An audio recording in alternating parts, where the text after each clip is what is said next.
Hello বন্ধুরা, don't জাজ a book by its cover এই প্রবাদ বাক্যটা হয়তো আমরা সবাই শুনেছি, কিন্তু কখনো অনুভব করতে পারিনি। তবে গ্যারান্টি দিয়ে বলতে পারি যে আজকে নিশ্চয়ই পারবেন, কারণ আজকে আপনি এমন সব বাড়ি দেখতে চলেছেন যেগুলো বাইরে থেকে দেখতে জরাজীর্ণ কুঁড়েঘর মনে হলেও ভেতরটা যেন রাজপ্রাসাদ। তো আর কথা না বাড়িয়ে চলুন এবারের মতো চমকে ওঠা যাক। সত্যি করে বলুন তো, আপনি কি এমন বাড়িতে থাকতে পছন্দ করবেন? না বলার আগে একটু অপেক্ষা করুন। কি এখন কি মনে হচ্ছে? হ্যাঁ, একজন ব্যক্তি এমনই সাধারণ একটা অ্যাপার্টমেন্টকে এমনভাবে ট্রান্সফর্ম করেছে যেটা কিনা আপনার আমার অনেকের কাছেই হয়তো ড্রিম হাউস। বাড়িটার মধ্যে প্রত্যেকটা ডিভাইসই অনেক বেশি দামের। হ্যাঁ, এটা হয়তো আমাদের অনেকের জন্যই শিক্ষা। এজন্যই বলা হয় ডোন্ট জাজ a book by its cover.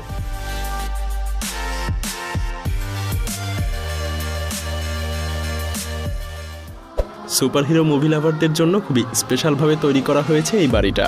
বাড়িটার গোপন বেসমেন্টগুলো দেখলে যেন মনে হবে এটাই সব সুপারহিরোদের গোপন আস্তানা।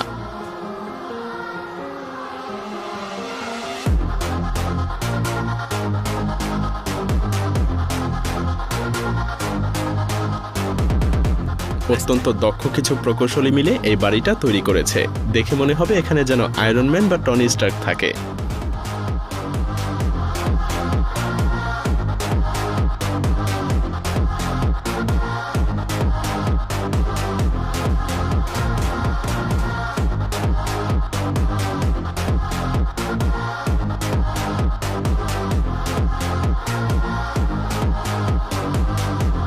হংকংয়ে একটু থাকার জায়গা খুঁজে পাওয়া যেন অনেক কঠিন, যদিও এই সমস্যাটা বেশিরভাগ বড় শহরেই দেখা যায়। তবে একজন আর্কিটেক্ট এই সমস্যার বেশ চমৎকার একটা সমাধান নিয়ে এসেছে। সে পুরনো ড্রেনের বড় পাইপকে কিভাবে ট্রান্সফর্ম করে একটা বিলাসবহুল থাকার জায়গা বানিয়ে নেওয়া যায় তা দেখিয়ে দিয়েছে।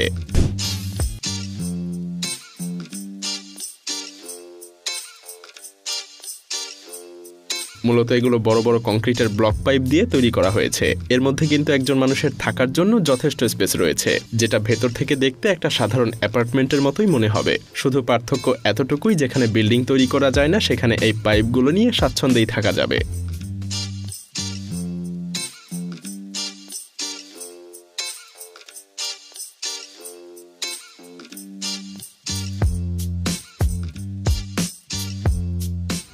সত্যি বলতে প্রাচীন মিশরের পিরামিডগুলো যদি বর্তমানে তৈরি করা হতো তাহলে দেখতে ঠিক এমনটা হতো। আর এই পিরামিডগুলো তৈরি করা হয়েছে 10 বছর আগে চীনের সাংহাইতে। পাশেই একই ডিজাইনের আরও 2টা বিল্ডিং আছে, আর এই বিল্ডিংগুলোর মাঝখানে খেলাধুলা করার জন্য যথেষ্ট জায়গাও আছে। তবে এখানকার বাসিন্দারা কেউ তাদের ব্যালকনিতে অন্য কেউ প্রবেশ করুক এটা পছন্দ করে না, আর তাই তো প্রত্যেকের জন্যই আলাদা আলাদা ব্যালকনিও আছে।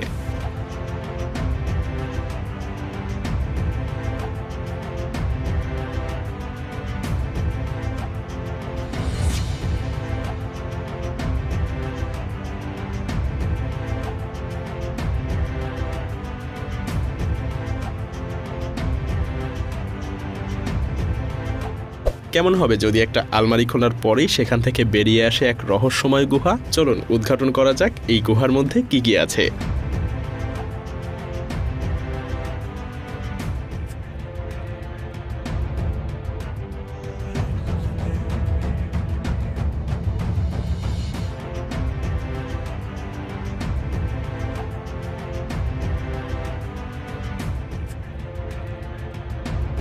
আসলে বাড়ির মালিক তার এক অদ্ভুত খেয়ালে তৈরি করেছে আরামদায়ক এই গুহা, আর ফ্রেশ বাতাসের জন্য পেছনে দেখুন সে কি কি বানিয়ে রেখেছে।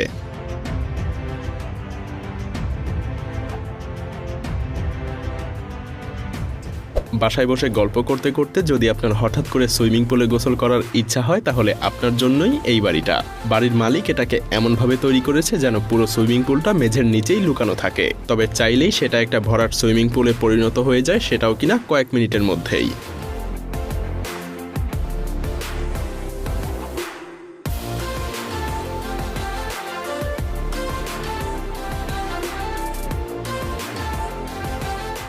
আপনি কি বিশ্বাস করতে পারবেন যে এখানে বেশ কয়েক বছর ধরে কেউ বাস করছে?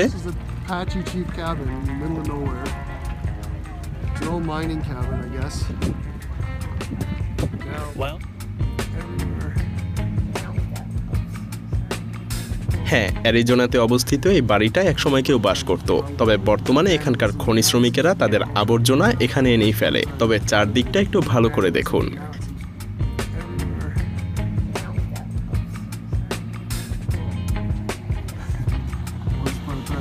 with a bit of vandalism, but now it seems to be a culture of love. এটাকে দেখে আপনার একটা সাধারণ ভাসমান বাড়ি মনে হতে পারে, কিন্তু এর ভেতর থেকে দেখলে আপনার মনে হবে এটা ডুবন্ত কোনো বাড়ি। আপনি এই বাড়িটার নিচের রুমে যখন ঘুমাবেন তখন দেখবেন আপনার চারপাশে বিভিন্ন সামুদ্রিক প্রাণী এসে জড়ো হয়েছে। এখানকার সামুদ্রিক প্রাণীদের কাছে আপনি নিজেই যেন অ্যাকোরিয়ামে থাকা মাছে পরিণত হবেন। ভারত মহাসাগরের মধ্যে অবস্থিত এই বাড়িটা থেকে মাত্র 250 মিটার দূরেই অবস্থিত আছে একটা দ্বীপ। সেখান থেকে আপনি আপনার প্রয়োজনীয় সমস্ত কিছু নিয়ে আসতে পারবেন, আর রাতে এর সৌন্দর্য যেন আরো কয়েকশো গুণ বেড়ে যায়।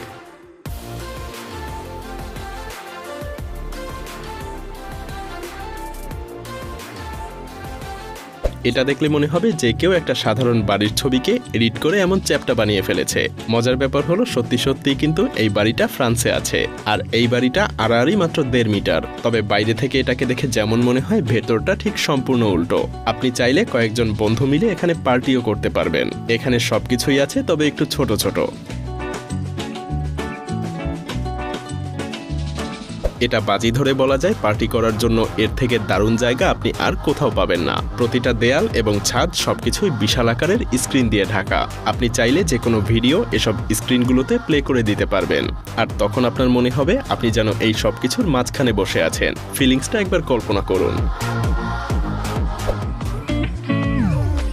বিশাল একটা খালের মধ্যে পাথরের উপরে আপনি যে বাড়িটা দেখতে পাচ্ছেন, এটা কিন্তু আজ থেকে কয়েক দশক আগে অর্থাৎ 1968 সালে তৈরি করা হয়েছিল। তবে প্রকৃতির মাঝে থাকতে চাইলে এর থেকে ভালো আর কি হতে পারে।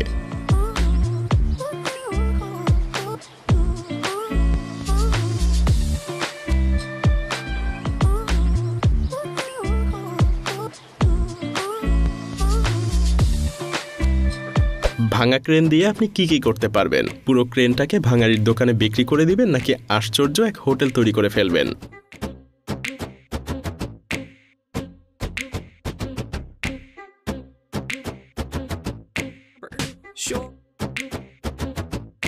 হ্যাঁ, এটা এভাবে একটা একরুমের অ্যাপার্টমেন্টে পরিণত হয়। আসলে এমন একটা ক্রেন হাউস ছাড়া নদীর দৃশ্য দেখতে পাওয়া যেন কখনোই সম্ভব না। আর মজার ব্যাপার হলো এটা কিন্তু ভাড়া দেওয়া হয়, তবে যারা ভয় পায় এটা তাদের জন্য না। অনেকেই গ্যারেজের পুরনো দরজাগুলো একদমই পছন্দ করে না। হ্যাঁ, স্পেশালি তাদের জন্যই এই দরজাগুলোর আইডিয়া।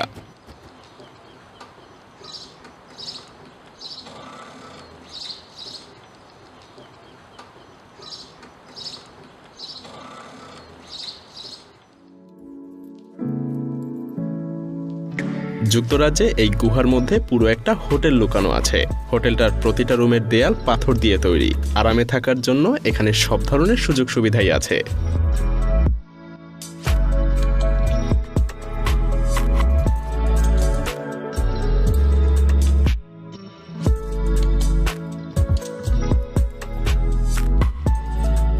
অনেক মানুষ আছে যারা পানির কাছাকাছি থাকতে খুব পছন্দ করে, কিন্তু পানির উপরেই বসবাস এটা একটু অন্যরকম, তাই না? তবে আমেরিকার সান ফ্রান্সিসকোতে প্রায় এমন বাড়ি দেখতে পাওয়া যেত।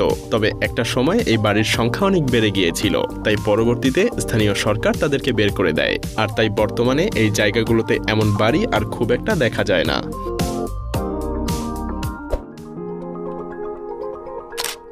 বাস যেন একটা বহুমুখী কাজের জিনিস। বাসের মাধ্যমে আপনি ভ্রমণ সহ এভাবে থাকার বাড়িও বানিয়ে ফেলতে পারবেন।